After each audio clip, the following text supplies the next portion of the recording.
Hey, welcome to my YouTube channel, BoyandaTree, and today I'm going to be reading from my book, Lure the Perfect Ending.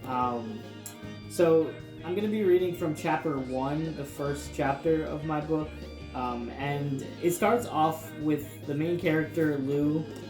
That's Lou right there in the middle, writing in her diary. And also the reason why the title is My Diary too is because obviously I wrote this book.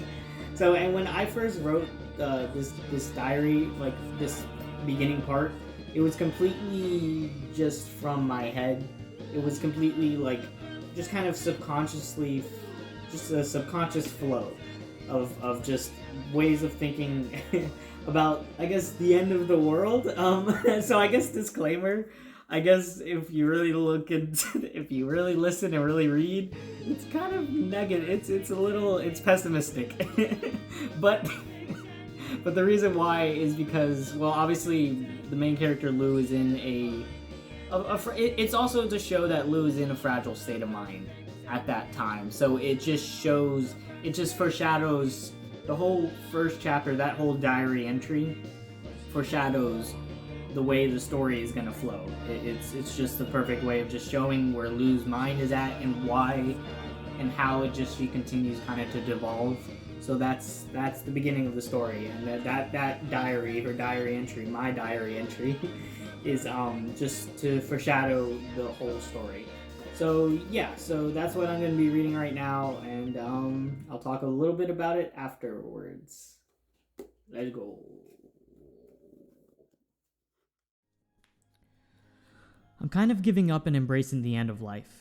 As humans, we don't know how to stop moving, which isn't necessarily a bad thing, but I feel like there have been some side effects. One of those seems to be simply boredom. Humanity has been around for so long, has seen so much, that our minds tend to keep thinking of what's next. We constantly need to know this, to the point that we need to do more, even after death. What else can we do, even if this physical world comes to an end?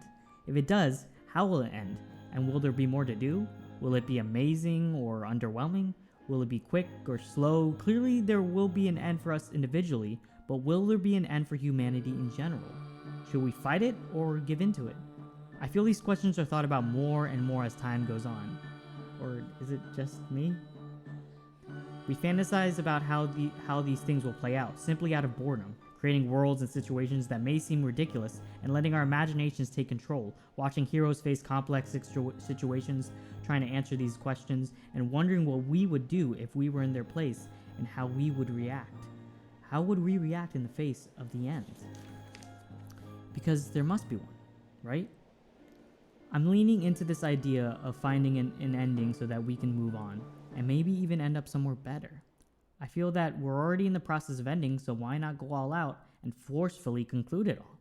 We're already thinking about it, so why not fully go through with it? Either we play with the fantasy of a world ending, or we go through with it. What I'm saying is an over-exaggeration. We all aren't anarchists who want to destroy this planet that we live on, and we all aren't standing at a precipice, ready to end it, but let's bring it all down to a smaller level. You know the saying when you shoot yourself in the foot? When you do something that doesn't help your life whatsoever and kind of, well, frankly, screws it up or makes it a little harder?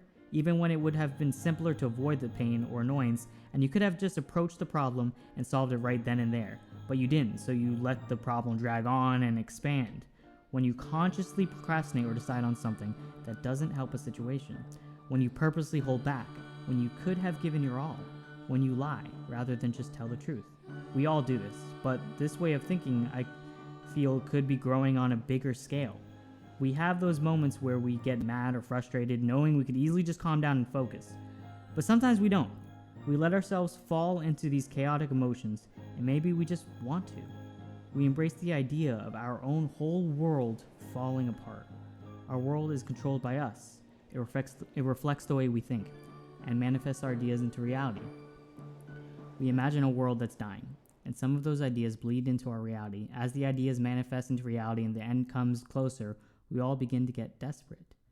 This desperation may be the instinct to stop what we've started and survive, but this tends to intensify the chaos and increase the inevitable end that's already upon us.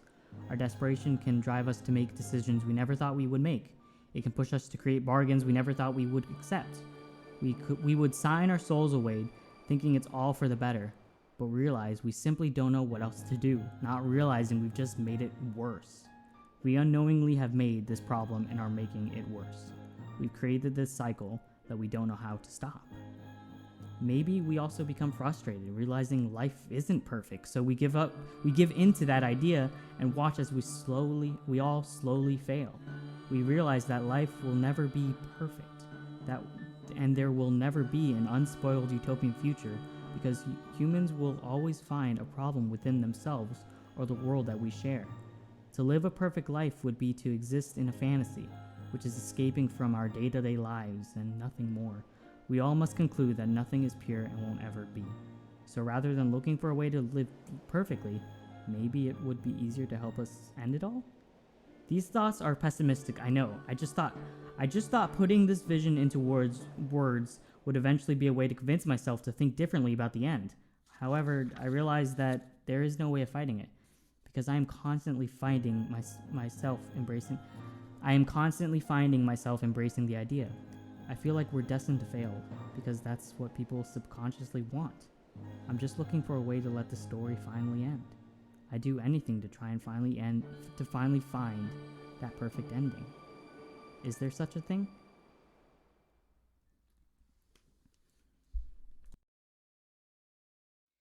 Okay, and yeah, so yeah, that was Lou and the Perfect Ending, the first chapter.